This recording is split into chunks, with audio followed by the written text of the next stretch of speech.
Hammaga assalomu alaykum. Bugungi videomizda RAM nimaligini ko'rib chiqamiz. RAM, RAM o'zi nima?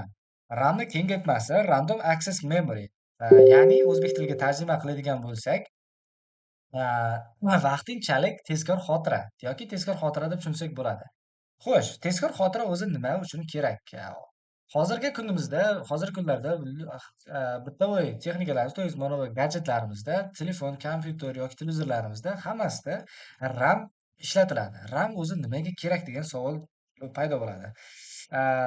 RAM bu ilovalarimiz ishlatadi asosan va operatsion tizimlar ishlatadi.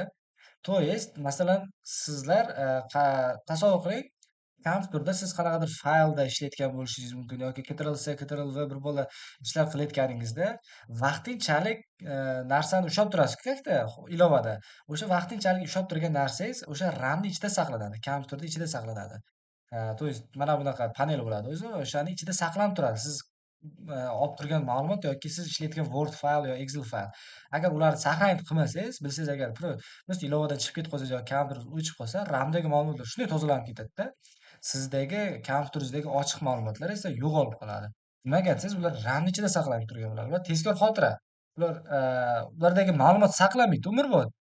Vaqtinchalikka saqlanib turadi, keyin esa o'chib ketib qoladi yoki narigi xotiraga o'tkazib saqlanadi. RAM asosiy vazifasi shu, vaqtinchalik narsalarni ushlab turadi. RAM RAM как-то buni razmeri bo'ladi. Masalan, gigabaytlarda, gigabaytlarda razmerlarni aniq qilishadi.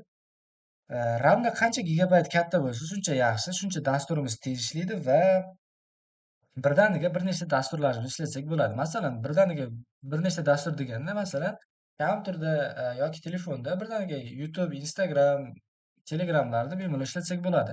Ba'zi bir ilovalar yoki telefonlar qotib qoladi. Nimaga desangiz, chunki ular juda katta RAM yeydi-da. RAM esa kichkina bo'ladi o'sha ilovada, telefonda to есть.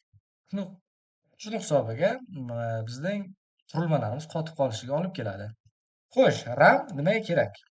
RAM yanada batafsil agar ko'radigan bo'lsak, dasturlarni tez ochish uchun kerak bo'ladi. Chunki tezda ma'lumot saqlanib, tezda ma'lumot almashadi. Shuni hisobiga.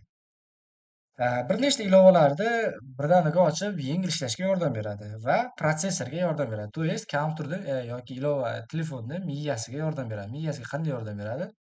Ma'lumotlar almashtirishiga yordam berib turadi. RAMda bir nechta turlari bor. Hozirgi eng zamonaviy RAMlardan, to есть agar bunday bir qaraydigan bo'lsak, 4 ta umumiy turi bor. DRAM bor, dinamik RAM bor.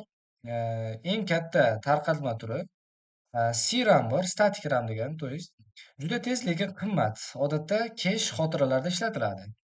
CD-RAM bor, Synchronous DRAM deyiladi, to есть uni kengaytmasi. Protsessor bilan biriktiriladigan ishlaydi. Unaqa RAMlar uncha-munchaga ishlatilmaydi. Va DDR, Double Data Rate, shunaqa RAMlarimiz ham bor, 4-chi turi. Hozirgi zamonaviy RAM turlari. To есть biz eshitgan bo'lsangiz kerak, DDR1, DDR2, DDR3, DDR4, DDR5.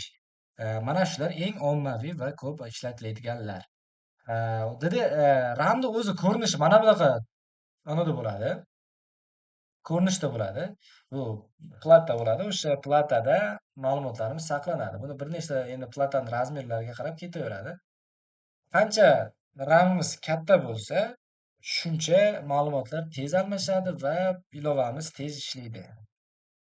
Menimcha RAM tushunarli bo'ldi deb o'ylayman. Hammaga rahmat.